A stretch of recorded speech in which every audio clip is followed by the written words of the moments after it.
Amen. Alam mo kakapsat, dati maneno nga may mga dahil si Apo, kat kablago tinagan ni Apo, tunggal may isa, nga sa dinong pagkadanunan ti live streaming tayo, kat serbisyo tayo, iti nga gundaway, kat kabkablaw ko, iti timikikadat tunggal may isa, nga iso ti ang tultuloy nga gobyerno tubiyag tunggal may isa kada tayo kapsat. So nga, alawen, iti nga rodlugyan darami tayo, kat ayabak ti Sister Haning iso na iti mangiba iti panglukat na palagkan ganda.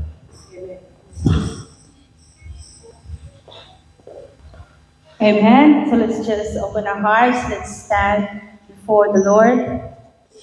And let's open our hearts. Let's prepare our heart for the Lord.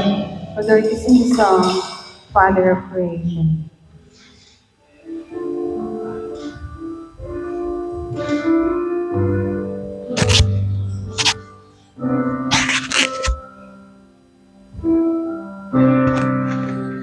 Come into your presence, sing a song to you, song of praise and honor, for all the things you help us through. You gave a life worth living, a life in love with you, and now we just love giving all my praises back to you. You're the Father of creation, the risen Lamb of God. You're the one who walked away from the empty tomb that day, and you set your people free with love and liberty. And I can walk with you every night and every day. Come into your presence, come into your presence, to sing a song to you, song of praise and honor, for all the things you help us through. You gave a life worth living, a life in love with you. And now I just love giving all my praises back to you. You're the Father of creation, the risen Lamb of God. You're the one who walked away from the empty tomb that day, and you set your people free with love and liberty. And I can walk with you every night and every day. You're the Father of creation, the risen Lamb of God. You're the one who walked away from the empty tomb that day, and you set your people free with love and liberty. And I can walk with you every night and every day.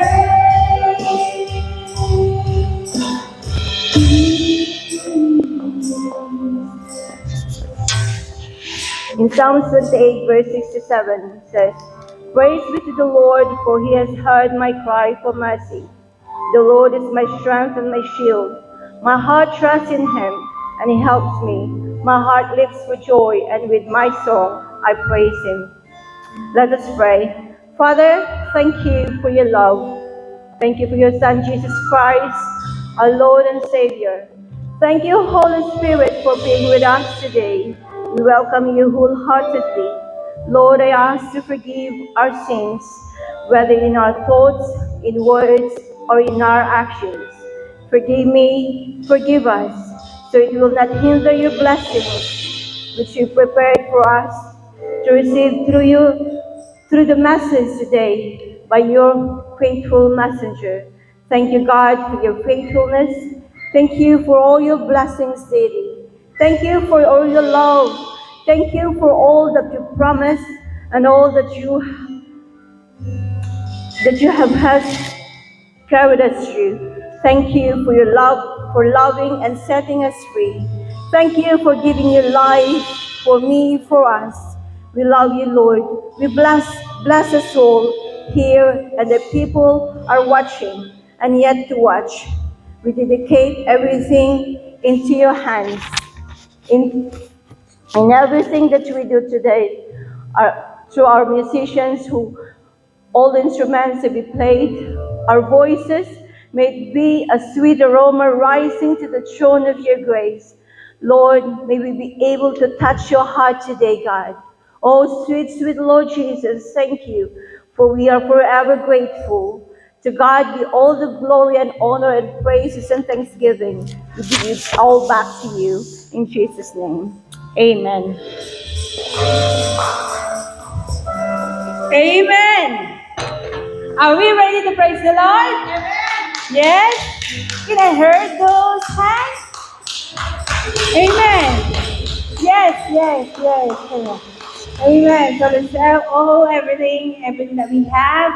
So let's praise the Lord and let's give our best. Just like this is the last moment, this is the last day that the Lord has given you. Amen. Do you believe that? Do you want your gift? Amen. Amen.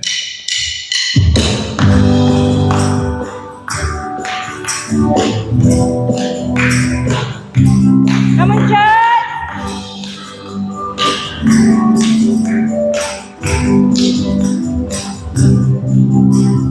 Blessed be your name, and that is faithful, brings out abundance love.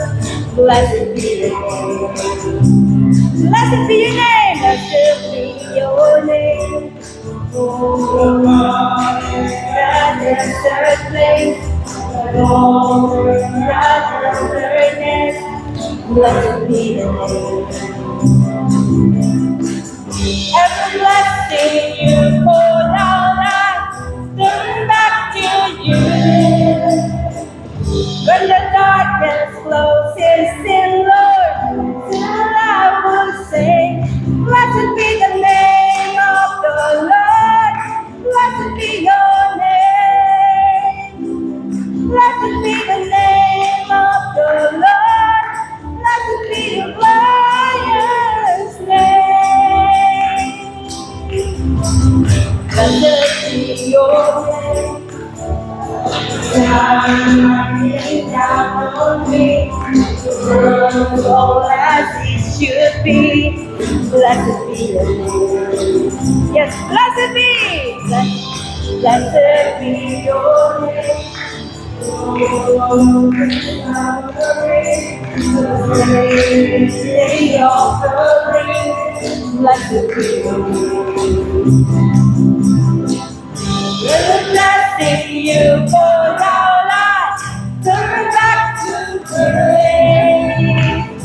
When the darkness closes in, Lord, still I will say, blessed be the name of the Lord. Blessed be your name. Blessed be the name of the Lord. Blessed be your glorious name.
sing it! Blessed be the name of the Lord. Blessed be your name. Blessed be the name of the Lord. Blessed be your glorious name.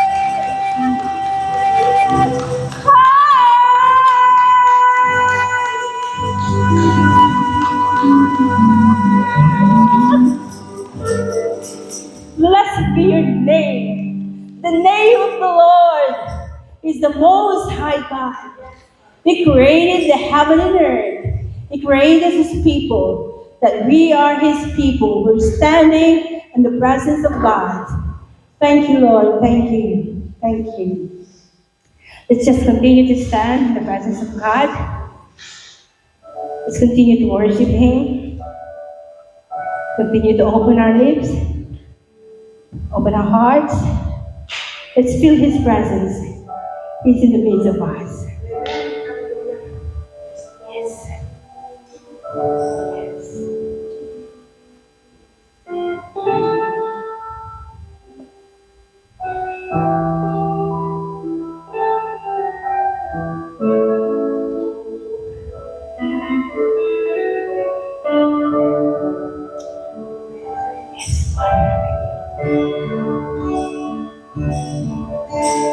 To your hands I commit again with all I am. With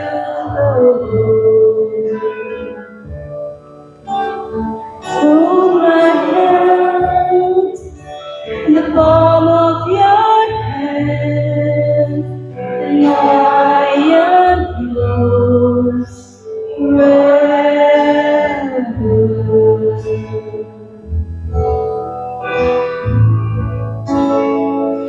Jesus, I believe in you. Jesus, I belong to you. You're the reason that I live, the reason that I sing. Lord, I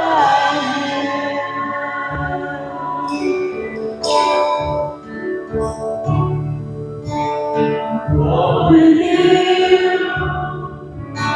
Wherever you go, through tears and joy, I trust in you. I believe in all of your ways, your promises forever.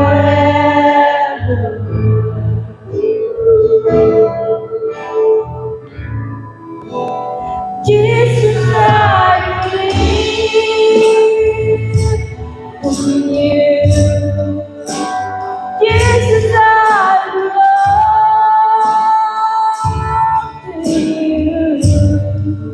You're the reason that I live, the reason that I sing is that Jesus, I believe in you. Jesus, I belong to you. You're the reason that I live, the reason that I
Lord, I am.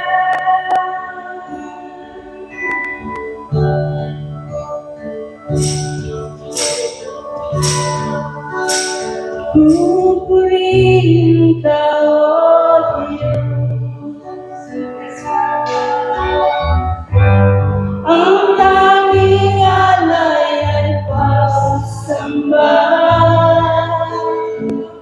Kawalhatian, bukat araw, kapangyarihan mo'y walang katulad. Ating purihin, pupurihin ka, O Diyos. Yes, Lord. Ang aming alay ay pagsambahan, kawalhatian, bungad umalam, kapangyarihan mo'y walang katulad. Ikaw ang tunay na Diyos, ika'y walang katulad. Ika'y nag-iisa, ikaw lamang, wala nang iba. Sa'yo ang aming awit, hindi na aming hiling. Isisigaw sa buong mundo, ikaw ang tunay na Diyos. Ika'y walang katulad, ika'y nag-iisa, ikaw lamang, wala nang iba. O saya,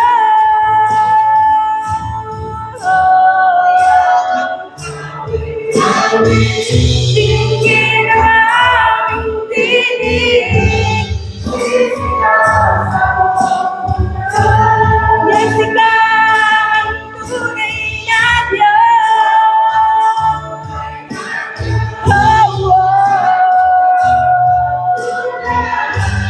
Ika'y nag-isa, ikaw lamang, wala nang iba. Sa'yo ang aming hiling, sisigaw sa buong mundo. Hindi natin ikaw ang tunay.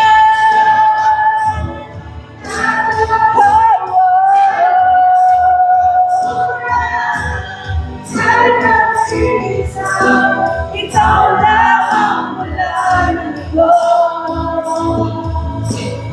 Sa'yo ang aming awit, tingin ang aming tinig, sisigaw sa buong mundo. Katakilan mo, Lord. Sisigaw sa buong mundo. Sisigaw sa buong mundo.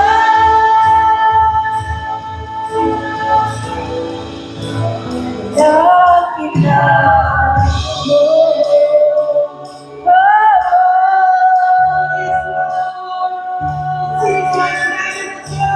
Oh, let's worship the Lord. Lift up your voice. Lift up your voice. Sing praise song of praise. Oh, my Jesus.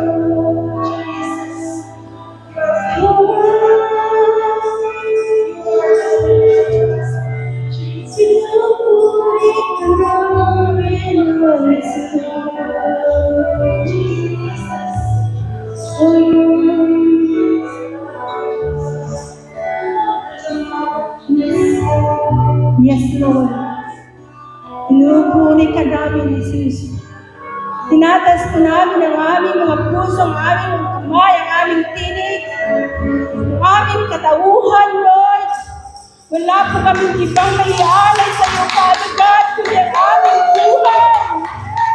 Inuupunin ka namin, Lord. Inuupunin ka namin. Diyos. Kay walang katulad, wala nang iba. Yes, Lord. Yes! Yes! Yes! Yes! Yes, Lord! Ikaw ang tunay na Diyos, ika'y walang katulad, kay nag-iisa, ikaw lamang wala nang iba.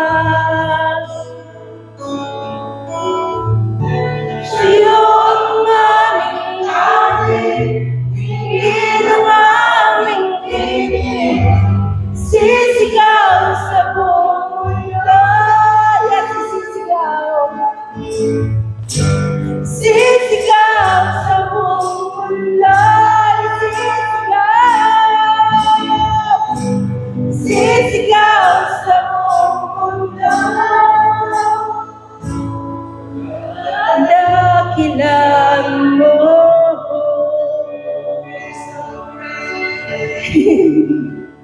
Yes, Lord. You're so great. Napakadakila mo sa aming buhay. Hindi mo kami pinabayaan, hindi mo kami tinalikuran. Ikaw, noon, ngayon, magpakailan pa man, hindi ka nagbabago. Ang pag-ibig mo sa amin ay hindi kukupas, kundi lalong gas. At lalo kaming nalapit sa iyo, Diyos. Maraming salamat sa mga pagkakataon binibigyan mo po sa amin. Mga pagkakataon, Lord, kung saan nanlulumo kami, nanghihina. Tinatas mo rin kami, Father God. Sa pamamagitan ng iyong mga salita, napapatibay ang aming damdamin, napapatibay ang aming pananampalataya, napapatibay ang paglakad namin patungo sa iyo, Lord. Maraming salamat po, Ama. Patuloy, Ama, na pagpalain mo po ang iglesia mo, pagpalain mo ang mga young people, mga magulang, pagpalain mo po ang aming mga pamangkin, ang lahat po ng aming mga lahi, na wala pong maiiwan, pagkus maliligtas po ang bawat isa. Maraming salamat po, Lord. Maraming salamat po, Father God, sa pagkakataon nito, lalong-lalo na po sa iyong salita na aming tatanggapin. Basbasan mo po ang iyong salita at ang iyong anak na iyong gagamitin, Lord. Magministro po kayo sa aming mga puso, sa aming mga buhay, sa aming mga isip, para lalo pang tatatag ang aming pananampalataya sa iyo, Lord. Maraming salamat po, Ama, at binabalik po namin sa inyo at sa taasang papuri, pasasalamat at may pagsamba at may pananampalataya. Ang lahat ng ito ay inataas namin, pinasasalamatan sa matamis na pangalan ng aming Panginoong Jesus. At lahat ay magsabi na, Amen.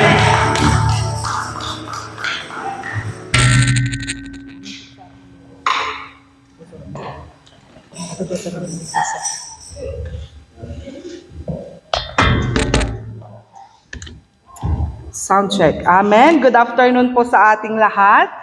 Nakikita niyo po ba ako? Maliwanag po ba ang aking pagmumuka? Ipang ko dito eh. Alright. Once again, good afternoon po to each and every one of us. I'm gonna give you 10 to 15 seconds upang po tumayo sa inyong upuan at magbatian tayo. Bumati kayo ng 5 o kapatid natin. Shake hands. Abrasa. Come on, people. Come on. Sabihin ninyo, I'm so glad that you are here today. I'm so glad that you are all here today. Amen.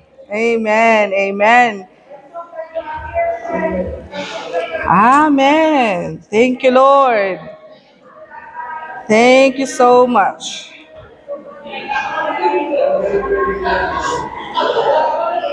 Amen.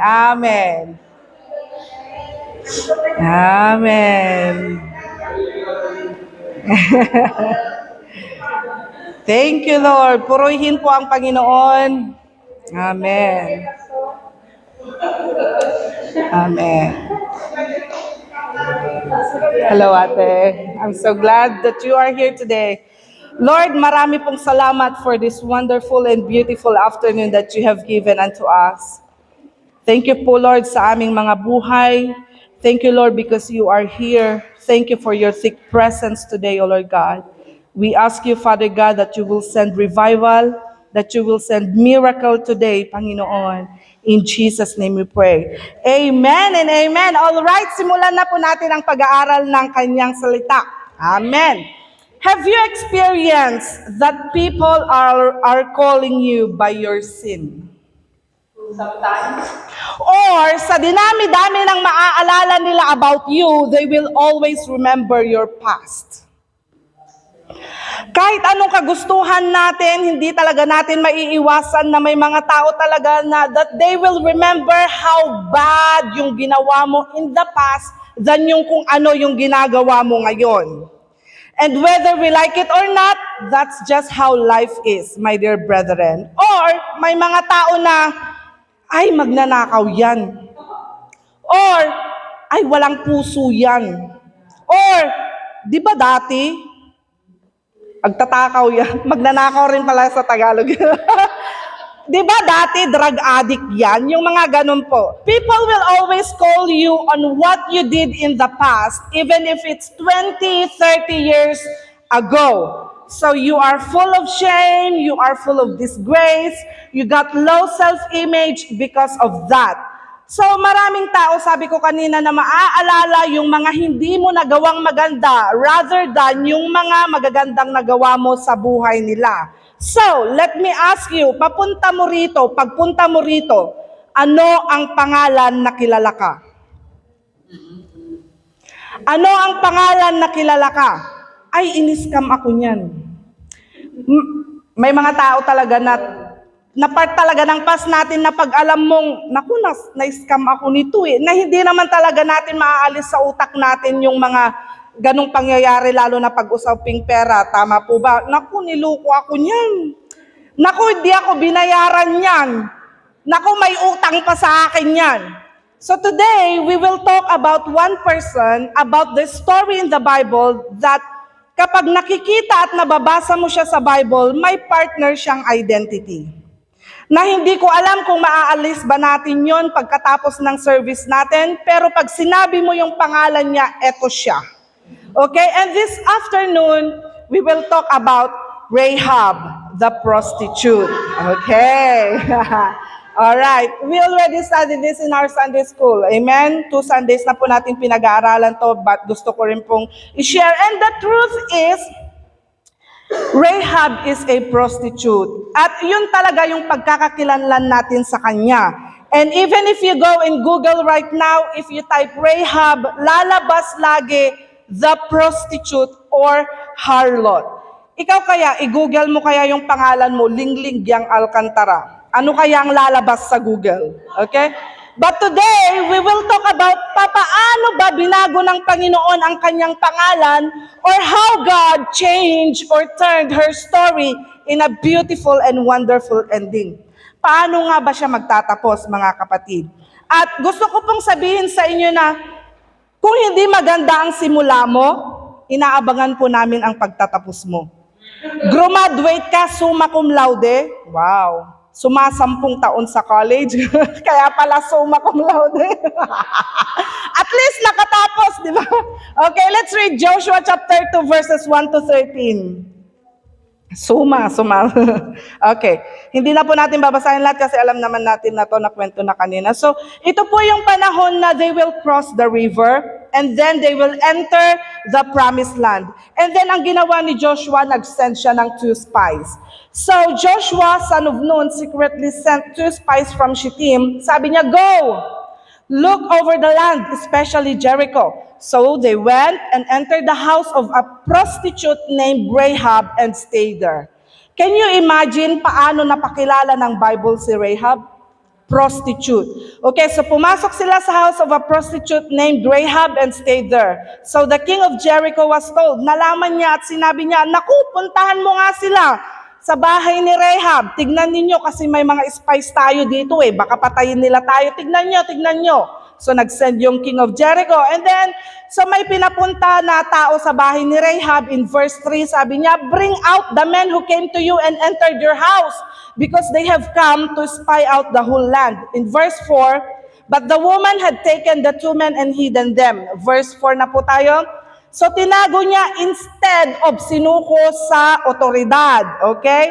Sabi niya, yes, the men came to me, but I did not know where they had come from.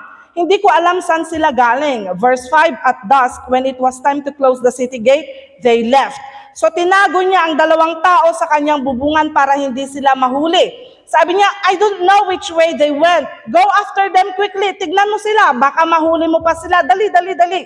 Okay, verse 6, but she had taken them up to the roof and hidden them under the stalks of flax she had laid out on the roof. 7, so the men set out in pursuit of the spies on the road that leads to the fords of the Jordan, and as soon as the pursuers had gone out, the gate was shut.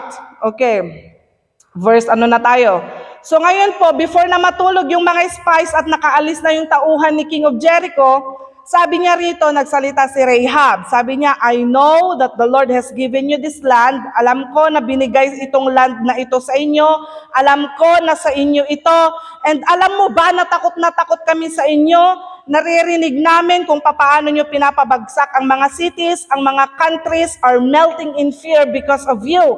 So Rahab knows that the Lord is what the Lord is doing in their lives. Verse 10 na po tayo. Okay, verse 10. We have heard how the Lord dried up the water of the Red Sea for you when you came out of Egypt, and what you did to Sihon and Og, the 2 kings of the Amorites east of the Jordan, whom you completely destroyed. 11, when we heard of it, our hearts melted in fear and everyone's courage failed because of you. For the Lord your God is God in heaven above and on the earth below. Verse 12, now then, please swear to me by the Lord that you will show kindness to my family. Nagmamakaawa siya, kilala ko kayo, kilala ko ang Diyos niyo, kilala ko ang mga ginagawa ninyo, alam ko kung gaano kayo makapangyarihan, so please spare my family. Alam niya that they will destroy Jericho. Sabi niya, nagmamakaawa ko, show kindness to me.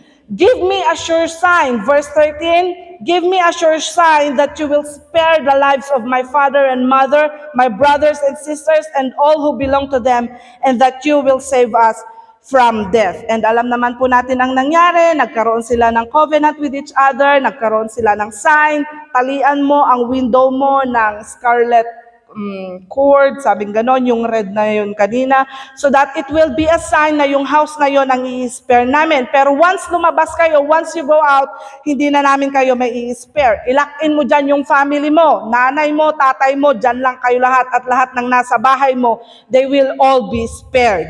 Okay, naintindihan po ba natin? Okay, kung hindi nyo naintindihan, sabihin nyo lang sa akin, uulitin ko po. Babasahin ko. Okay, so sino si Rahab, Ate Joy? Rahab is a prostitute. Alam naman natin na ang prostitute, no, they are given their bodies to different men and commit immorality. Ibang klase kapag prostitute ang tawag sa'yo. You are a sexual icon, kumbaga in their time. So ibang klase, and actually po, Rahab is a Gentile Canaanite woman. Doon siya nakatira, pero actually she is a foreigner in the land. Okay, hindi siya talaga doon. Now, let me just share to you 3 things and we will end and go wherever you want to go, dinner out with your family or something, but I hope that this short preaching, my dear brethren, will really change your life and our heart. 3 things that we can learn from her life. Ready? Number 1. God doesn't care about your past. Amen. God doesn't care about your past.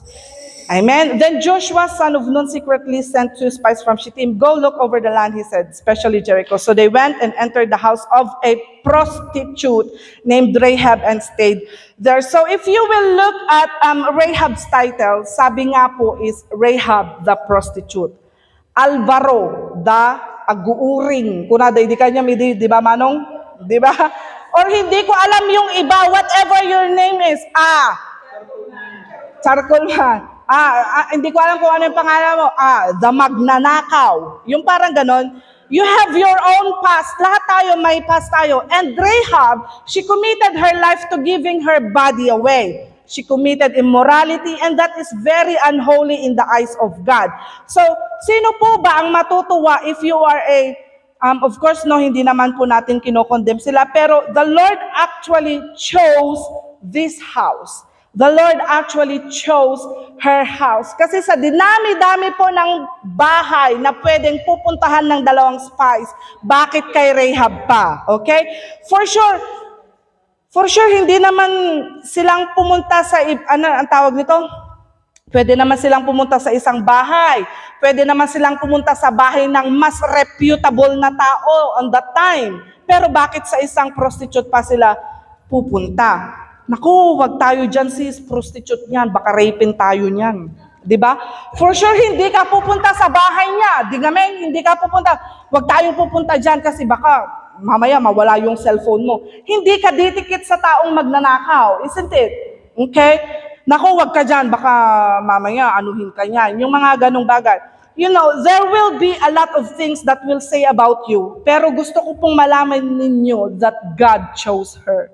Okay? May magandang gagawin si Rahab, may plano si God kay Rahab. And siya yung pinili ni God to spare yung buhay ng dalawang spies din at nagamit din siya to spare her whole family. And I don't know about you, hindi ko po alam kung anong storya ng buhay ninyo. Maybe you come here and you're thinking about your past. You're very shameful of your past. You cannot look at people the way you should look at people. Bakit? Because ayoko na Ate Joy, this is how they know me. Ito na yung tumatak sa utak nila. And actually po, for sure, you cannot serve God because of that title. Lagi na lang nahihiya ka pa din. And baka some of you po, you are being stopped to serve God.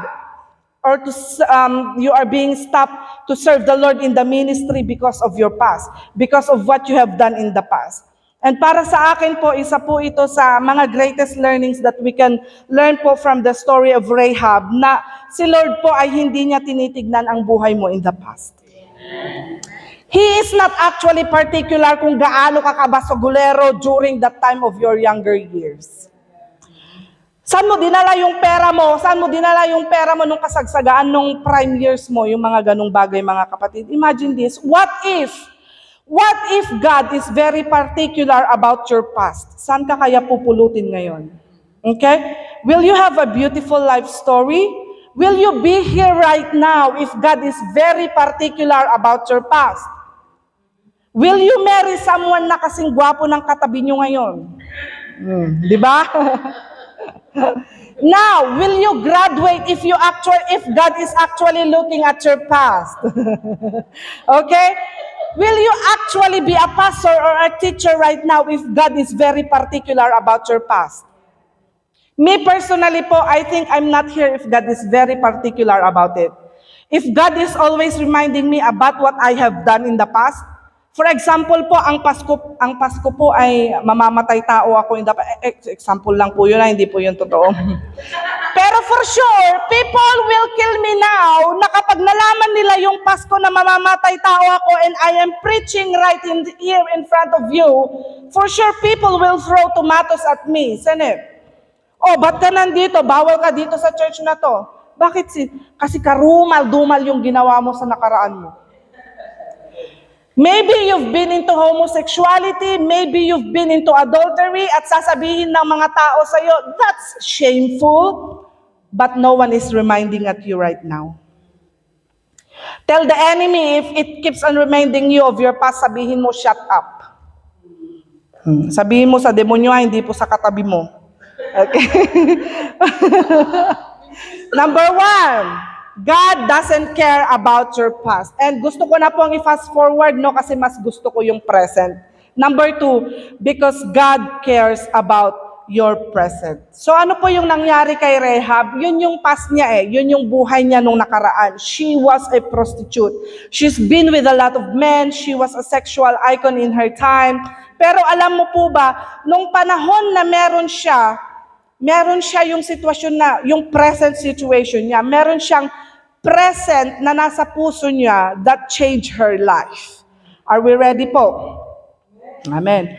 Nung umalis na po yung pinadala ni King of Jericho, kinausap ni Rahab yung dalawang spies. Sabi niya in verse 9, I know that the Lord has given you this land.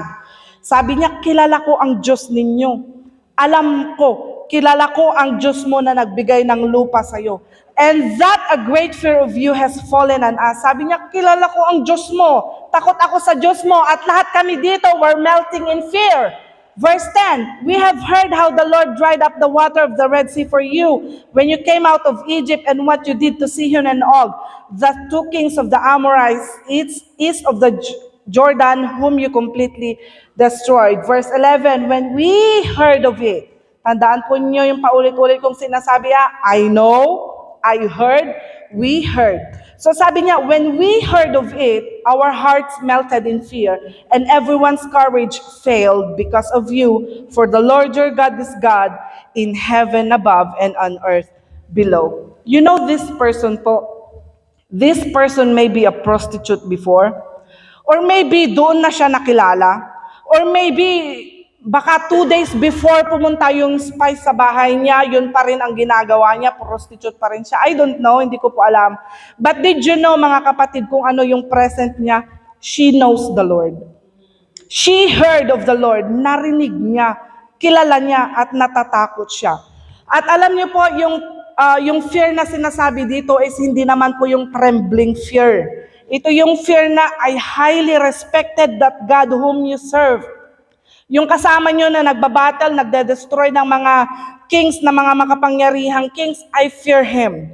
I know that God and I know that your God is God. Amen? So, Ate Joy, what matters? Ano ba nagmamatter? Yung past ko ba, Ate Joy? Alam mo kung ano ang nagmamatter sa present mo? I have a good news for you. You still have present, and what matters most is your faith right now. Amen. Palakpakan po natin ang Lord. Asaan ang pananampalataya mo? Where is your faith right now? Sinong pinaniniwalaan mo ngayon? Oo, prostitute ka, pero ngayon iba ka. Why? Because you believe God. Why? Because you fear God. You hear of God. You heard of God. And alam niyo po ang matindi kay Rahab, narinig niya, kinatakutan niya, at kinilala niya. And yung know dito is yada. What is yada? To know and to be known. Yung paulit-ulit niyang kinikilala ang Diyos. Yes, you may have sinned. Sino ba dito ang perfect? Wala naman, di ba? Everybody commits sins, right? But up until today, we commit sins. Pero let me ask you, naniniwala ka ba sa Diyos mo na ang Diyos mo ay kaya kang patawarin at kaya kang i-redeem? Amen? Naniniwala ka ba that there's this God whom you can serve, who can redeem your name? Na kayang baguhin yung sitwasyon mo, na kayang baguhin yung nakaraan mo. Ang pangit ng past mo, sis. Naku. Pero pwede pong mabago, pero as long as you know your God right now. Amen?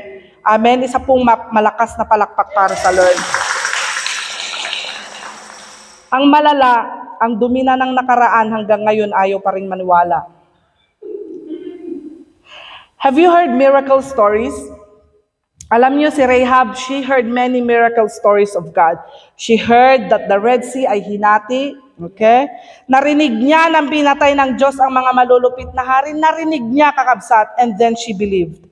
And alam ko, many of you heard many miracle stories of your life already. You have heard many stories of changed lives. You have heard many healing stories already.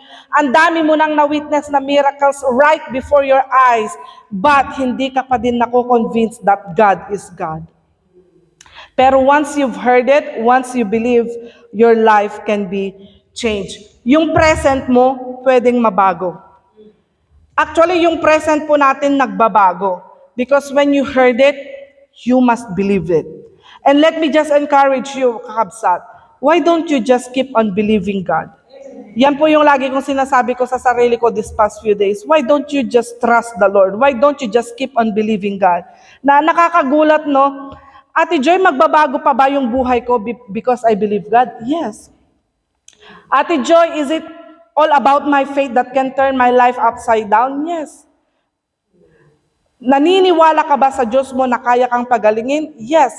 Naniniwala ka ba sa Diyos mo na kaya niyang burahin ang nakaraan mo? Amen. God can do that for you. Amen. So Rahab believed that the true God is God of Israel. Sino ang Diyos mo? Yung pamilya mo? Sino ang Diyos mo? Yung trabaho mo? Sino ang Diyos mo ngayon, kakabsat? Ang Diyos mo ba ay hari ng Israel? If that's so, you can be like Rahab. Pwedeng mabago ang nakaraan mo and even your present. Amen? Sa totoo lang, kung makikilala po natin ang Panginoon, He is not actually particular about what you have done in the past. For as long as you believe in Him in your present, ngayon. Sabihin nga po natin sa katabi natin, ngayon. Amen. If you will continue to walk with Him, if you will continue to repent for your sins, I tell you, yung beautiful ending is yours already. Amen? Where is your faith right now? Asan ang pananampalataya po natin ngayon? And alam niyo po ba, ang professing your faith in God, which means, during those times, if you are Rahab, professing your faith bilang isang babae, professing your faith is actually against their culture at that time. Hindi po pwede yon. And typically po, wina-warn ito ang danger sa mga foreigner woman, which is si Rahab, no, ay talagang it's a no-no sa kanilang culture. It's against po sa kanilang culture during that time. And again, professing your faith, hindi po pwede noon, mga kapatid. But Rahab, sabi ni Manang kanina, she is not scared. She only feared God. Amen. Rahab was strong enough to say, I know your God. Amen. Ikaw ba, nasa pamilya ka ba or nasa work ka ba na I cannot speak about my faith? Hindi pwede, nahihiya ako. Baka i-persecute nila ako. Baka pagtawanan nila ako. Nasa ganung stage ba tayo? Or will you be that person na kayang sabihin ang kanyang pananampalataya? Will you be that person na kayang sabihin ang kanyang pananampalataya? Be. Amen. Alam niyo po, si Rahab nung panahon na ito, it's very difficult for them to say their faith. Especially po as a woman, as a foreigner woman in the land. Pero makikita po natin na she still continue to profess her faith. Isa din po sa background nito is ang mga foreigner woman po, sila po they are the ones who sexually tempts you and lure you to give up your God. Yun pala yung trabaho ng mga prostitute noon. They sexually tempts you and lure you to give up your God. Yung pagiging prostitute niya is, okay, I'm gonna sex you, I'm gonna commit immorality on you, or sexually lure you para itakwil mo ang Diyos mo. Yun yung trabaho nila noon. And yet, that person believed the God of Israel. Amen? Ibig sabihin, tinalikuran niya yung dapat na kultura ng mga foreigner woman during those time. Will you do that also? Kaya mo bang gawin din yun? Ay, Ate Joy, ang kultura namin ay hindi po pwedeng magsalita ang mga babae about faith. Pero nagsalita po si Rahab. And actually, Rahab is quite remarkable po during this time. Kakaibang babae po itong si Rahab at alam kong gagawin mo rin po ito. Amen? Palakpakan natin si Lord. Number 3 and the last. Malapit na po akong matapos. God cares about changing your future. That's our number 3. Amen?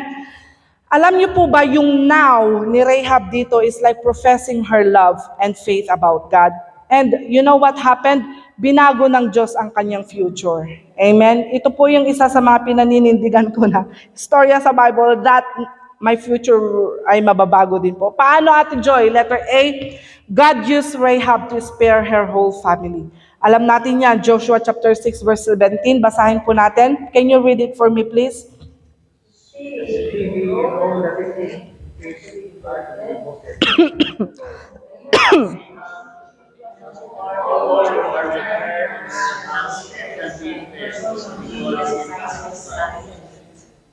So magugulat ka, kabsat. Joshua spared Rahab, the prostitute, with her whole family because of her faith, because of what she did, because of her kindness. Amen? And what happened? Hindi lang po siya yung na-spare rin po yung kanyang buong family. At baka sa decision mo po to believe God and have strong faith in Him, baka hindi mo alam, you can also spare your whole family. And their whole family was spared in Jericho, kakabsat.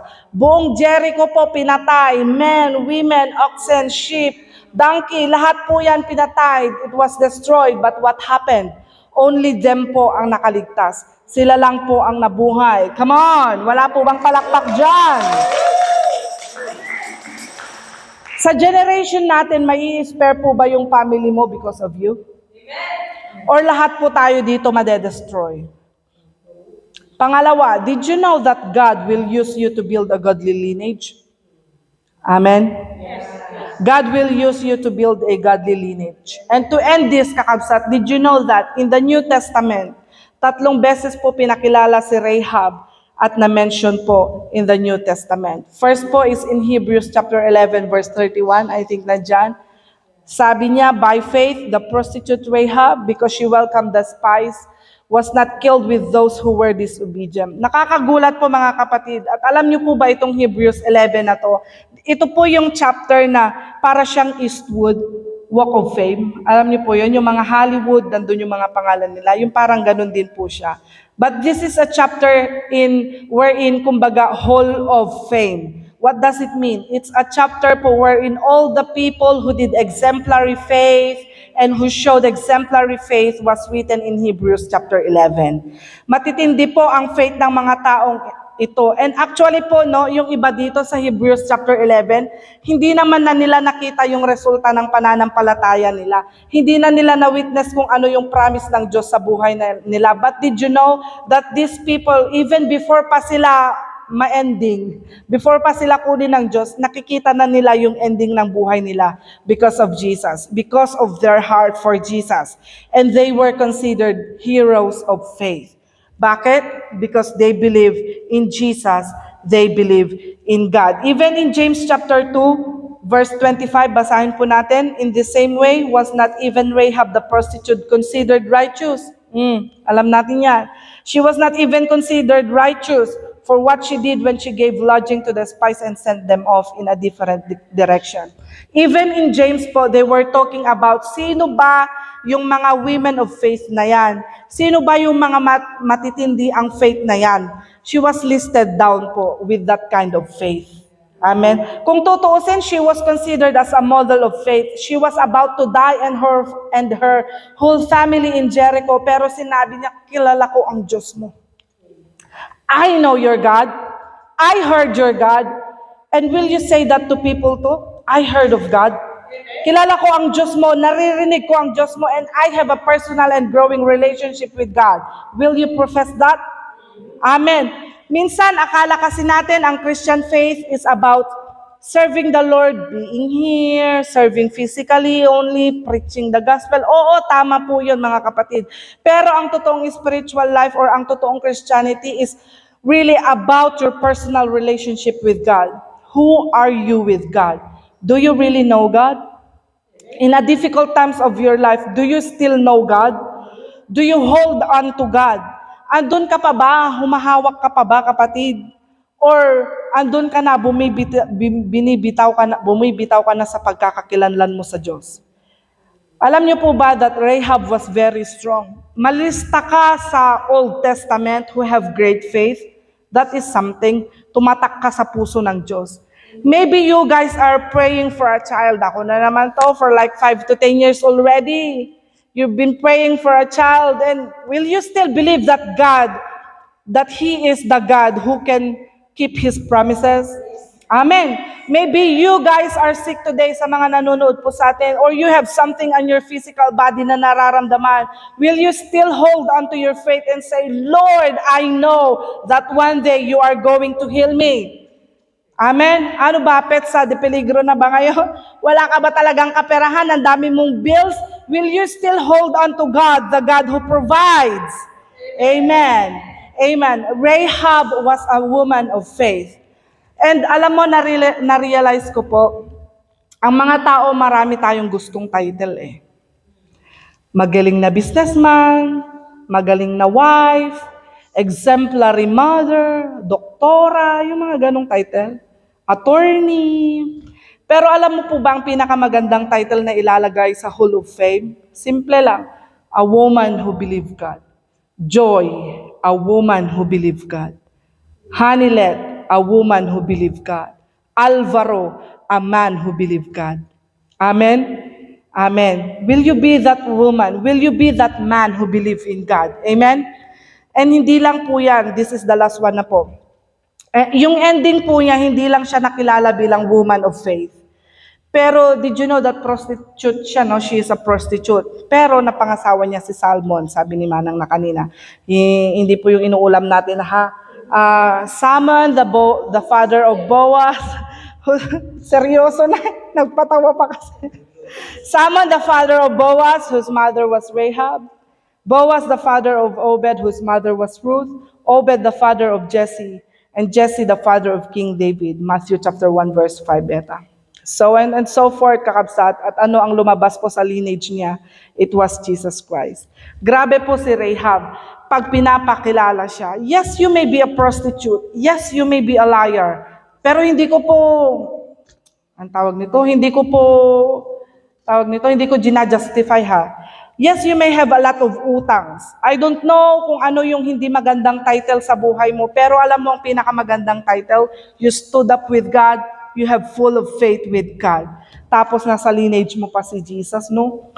And isa pa po, si Rahab po ay isa sa mga wonderful woman na ancestor ni Jesus na nalista sa Bible. And sa totoo lang po, it doesn't matter na kung ano yung buhay mo in the past, but what matters is what you produce. Who you produce. Will you produce a godly generation? Will you produce a child na magsaserve kay Lord? Will you produce a child who will also be a man and woman of faith? Itong mga tao na to, grabe po sila. Si Boaz, wag na po tayong lumayo. In the Bible, he was called kinsman redeemer. And in the Old Testament, he is like Jesus Christ who saved Ruth. Hindi naman niya dapat i-save yun, pero sinave niya ang lineage ni Ruth. He became a kinsman redeemer. That's another topic. Wag na po nating pagtuunan ng pansin yan. But hindi ko po alam kung naaalala niyo pa si Rahab as a prostitute. Naaalala niyo pa ba? But for me, I remember her as a woman of faith. I remember her as someone na sa kanya galing si Jesus. Siguro kung hindi siya na-spare sa Jericho, walang Jesus. Walang Boaz, walang Jesse, walang David, walang Jesus. And God is sparing your life right now. Ate Joy, God is sparing your life right now. Amen. Because the Lord is working on your generation right now. Even po sa ating lahat, we will produce godly generations. We will produce women and men of faith. Amen. So keep on holding on. Palakpakan po natin ang Lord. And to end this, kakabsat, Rahab, isa po siyang babae sa New Testament that well celebrated. Alam ko pag nagkasala ka, hindi ka celebrated. Shame ka or disgrace ka sa pamilya. Isn't it? Pero di bale, what is your ending? I hope that people will celebrate your life. Amen? So let's not satisfy kung ano ang nakikilala ng tao sa'yo or kung paano ka nakikilala ng tao. May mga ibang tao kasi, ay okay na ako dito, Ate Joy. Okay lang na people knows me as like this. Sobrang nagsistay na sila sa ganon and wala na silang ginagawa to step up or even change their present situation. Gusto ko pong malaman po na meron pong paraan, meron pang way to change that present. Even there's a way to be better sa future. Paano? Believe in God, accept Jesus Christ, have a wonderful relationship with Jesus, and I tell you, your life will never be the same again. Maniniwala ka lang, pag narinig mo ito, tibayan mo ang faith mo pa. What can be awful to you today, once surrendered to God, will be full of awe. Amen. Because God redeems, God restores, and God's way of ending your story will always be beautiful. Amen. So far, how's your life? Maybe this year, natapos na natin yung unang buwan ng taon. Maybe you didn't start well. Pero pwede ka pang bumawi, pwede pang mas maging maganda ang taon mo, 2024, pwede pang mas maging maganda ang buhay mo, meron ka pang 11 months. You feel like a failure last year or last month, you feel like people knows you as, naku, ganyan na yan, hindi na nag-improve, ganyan na talaga yan, hindi na nagbabago. But hey, you still have 11 months to go. Believe that Jesus can still end your 24 with so much blessings. Amen? May pag-asa pa. Amen? Palakpakan po natin si Lord. Sino po rito ang gusto magkaroon ng ending like Rahab? Hindi mo na siguro malalaman yung ending mo pag namatay ka na, no? Pero people will tell your story how beautiful that is. Oh, amen. Sino dito excited? Naaalala ko na naman yung nakaraan, pilit ko nang kinakalimutan. Then I remember, wow, grabe si Lord. Grabe siya and how He turned my life into a beautiful one. Tapos itong year na ito, my husband and I will be celebrating our 9th year anniversary. 9 years na po kami. Habang napag-uusapan po namin ng asawa ko how beautiful our 9 years is, naiiyak po kami dahil grabe po talaga ang Lord mag-change ng istorya. Hindi ko akalain na ang ganda. Amen? Na parang for 9 years po and how God turned that love story into a beautiful one. Na parang sa 9 years na yan, hindi pa po kami nag-aaway. May clash lang sa mga convos, pero di naman tayo perfect, no? May clash din. And hindi pa po kami nag-aaway. Baka mamaya, itry natin. Maiba lang. We never had a big fight.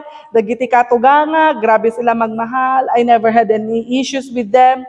Hindi ako nagmamalinis or nag-sugarcoat or anything, mga kakabsat. But all the blessings that God is really giving to us, parang wala pa akong maalala na iniwan niya ako for all these years.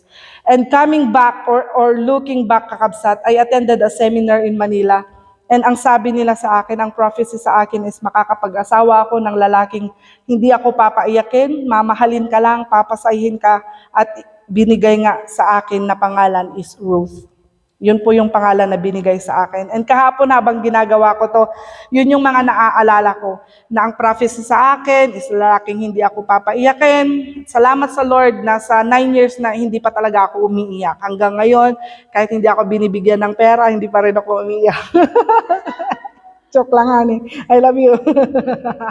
That He will just make me happy. And for 9 years, no, sobrang saya lang. Hindi po kami nagka-issue sa pera. Hindi po kami nagbabatuhan ng plato. Baka mamaya nga itry namin mag-away kami mamaya para maiba lang, kakabsan. And that was really beautiful. Hindi ko na po masabi detail by detail dahil wala na po tayong oras. But I realized na, God, thank you. Thank you for giving us a turnaround. Sa terms man ng pera, business, ng love life, sa terms man ng ministry, thank you, Lord, for everything, for all the blessings, for blessing us the way na we never expected. And ngayon po, sa buhay mo ngayon, baka sabihin mo, Ate Joy, may magbabago pa ba? Of course. Hindi ko alam, sobrang nabibless lang po ako sa mga story ng Diyos kung paano niya nire-redeem yung isang pangalan ng isang tao. Ang pangit ng nakaraan mo, sis, pero kakabsat, every time that we heard their stories, you will just say, God is really, really good. Amen? Kahit sobrang ang dami mong nagawang kasalanan, pero alam mo yung totoo na pag sinabi ni Jesus na He will turn that as white as snow, hey, that is real. Totoo po yan. Totoo po yun. Talagang hindi na niya maaalala yung kasalanan mo. And ano po ang sabi sa Bible? And their sins will I remember no more. And that's how God is looking at you right now. Na hindi ka po tinitignan ni Lord dahil sa kasalanan mo. Tinitignan ka po ni Lord dahil mahal ka niya, dahil anak ka niya. And now, to finally end this, i-end ko na talaga, kakabsat. What's your story? Are you also like Rahab, na you have a certain title, na kapag sinabi na, the Lingling, the Shikaina, the Alvaro, the Hanilet, the Alwin, yung katulad kay Rahab, the James, the Kuya Ben, the Annalyn, at hindi ko po alam yung pangalan niyo, sorry, Joy, ano yung pangalan na idudugtong sa'yo? What's your story? Ano yung nakaraan mo? Sino rito ang gustong mabago yung istorya ng buhay niya sa araw na ito? Excited po ako to see that. Amen? Let us all stand and let us sing a song. Pastor, can we sing that song, Jesus, I Believe? Kahit yung stanza lang. First stanza and then we go to chorus. Amen. Thank you, Lord. Into your hands I commit again with all I am. for you, Lord. You hold my world in the palm of your hand, and I am yours forever. Jesus, I believe. Jesus, I believe in you. Jesus, I belong to you. You're the reason that I live, the reason that I see. Jesus, I believe in you. Jesus, I belong to you. You're the reason that I live, the reason that I sing. Jesus, I believe in you. Jesus, I belong to you. You're the reason that I live, the reason that I sing with all I am. I don't know your past, at hindi na rin natin uungkatin yan. But God is telling you right now, I don't care about your past. I don't see you sa kung anong tawag ng mga tao sa'yo. I'm not even calling you with that name. But God is telling you, just repent and ask for forgiveness. Na sabihin natin, Lord, I committed that sin, but I am asking for forgiveness, O Lord God. I'm sorry, Lord God, for everything that I have done in the past. Forgive me, O Lord God. And right now, God is telling you, you are forgiven. As if you never done that before. Binabago ng Diyos ang ngayon mo. Binabago ng Diyos ang sitwasyon mo. Binabago ng Diyos ang pangalan mo. In Jesus' name. Come on, receive it by faith. Receive it by faith in the name of Jesus. Lord, we receive it, Panginoon. Tinatanggal mo ang dating image namin, ang dating pagkakatawag sa amin, and we receive, Panginoon, what you have called us by, that you have called us by our name, O Lord God. In Jesus' name, in Jesus' name, in Jesus' name. The Lord is not yet done in our lives, my dear brethren. Even in your ministry, even in your marriage, even in your family, even in your siblings, even in your cousins, sa lahat po ng lineage ninyo, sa lahat po ng families natin, parts ng families po natin. And ang Diyos po, naniniwala po ako that God will do miracles sa buhay ng bawat isa sa atin. Hallelujah. Lord, marami pong salamat sa kabutihan mo. Marami pong salamat, Panginoon, sa iyong salita that we have reminded us, O Lord God, na mahal mo po kami, na iniingatan mo po kami, na ini-spare mo po kami, hindi po dahil sa aming mga pagkakamali for what we have done in the past, but dahil po mahal mo kami and you chose us, O Lord God. Lord, we are your chosen people. We are your chosen generation, Panginoon. And Lord, sa araw po na ito, Panginoon, patuloy mo pong pagpalain ang bawat isa. And Lord, we cut off din po ang mga curses, Panginoon, na nasa lineage namin in the name of Jesus. Upang sa ganon, Panginoon, makapag-produce rin po kami ng godly lineage in the name of Jesus. We cut off everything. We cut off any kinds of diseases in the name of Jesus. Any curses, any sicknesses and diseases in the name of Jesus. Lahat po, Panginoon, nga insawang dagititatao kada kami nga curses or any lunod, Panginoon, Lord, we cut it off. We rebuke it. We cut off. We cancel in the name of Jesus, Panginoon. In Jesus' name, in Jesus' name, in Jesus' name. Lord, napakabuti mo po sa buhay ng bawat isa sa amin. Thank you po, Panginoon. Mabuti ka. Mabuti kang Diyos. Mapagmahal ka pong Diyos sa buhay ng bawat isa sa amin. Marami pong salamat, Panginoon. Ikaw lamang po, Panginoon, ang mapapurihan sa araw na ito sa buhay po ng bawat isa sa amin. To God be all the glory. In Jesus' name we pray. Amen and amen. And hindi pa po tayo tapos mga kapatid. Nasa second part na po tayo ng ating service, and I will call Pastor James to lead us in Santa Cena.